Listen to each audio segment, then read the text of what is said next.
Hello and welcome back. In this video, we'll be investigating another situation which begets a different chain rule.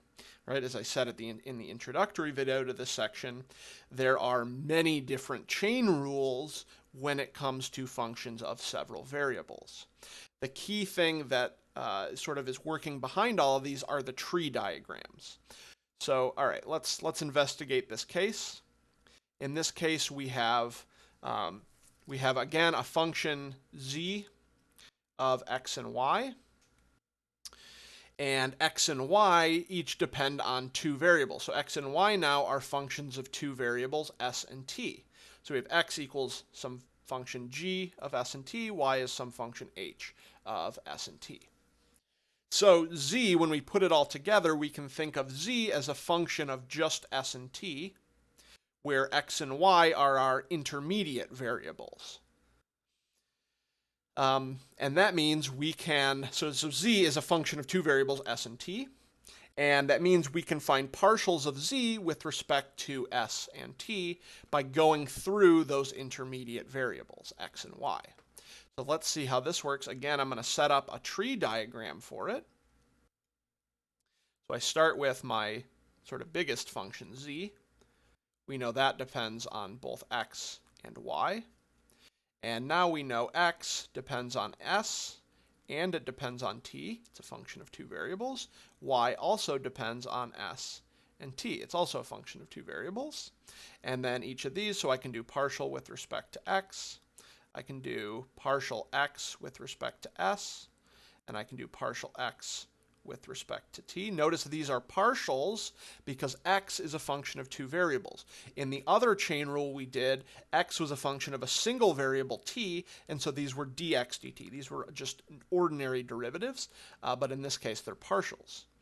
Here if partial y, partial s, we can do that, and we can do partial y, partial t, and here z, we can do partial z, partial y.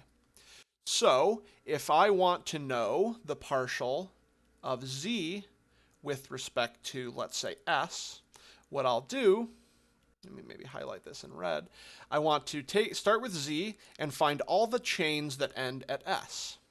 All right, well, here's one, ends at s, and here's another one that ends at s. So that means this is going to have two terms, and in each of those terms, I'm going to have these two factors. So we'll have partial z, partial x, times partial x, partial s, plus partial z, partial y, times partial y, partial s. Another way you can check that you're doing this right is you should see some, I'm doing air quotes here, cancellation in the partial with respect to x and the partial with respect to y, right? Like if we imagine these as fractions, those would cancel, and I just have partial z, partial s, partial z, partial s. So you should see that cancellation happening if you're doing it right. So that's just one of the partials. We could also ask what's the partial with respect to t. In this case, same idea, start with z, find all the chains that end at t this time. So again, there's two of them, and so it should have two terms, each one with two factors.